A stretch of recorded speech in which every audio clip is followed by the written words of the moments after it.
有帳篷被警方扯走。記者都唔可以入，呢個係警察。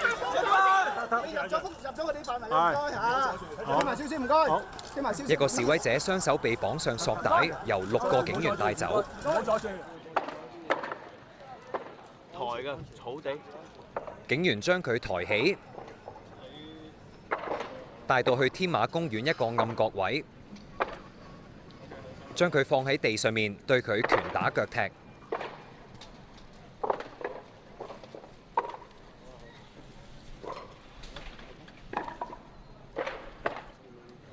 期間2個警員離開，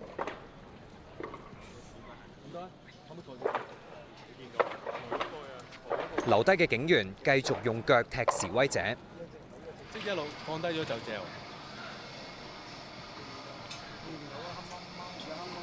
係喎，係咁踩緊啊嘛！警員最後帶走示威者，成個過程歷時近4分鐘。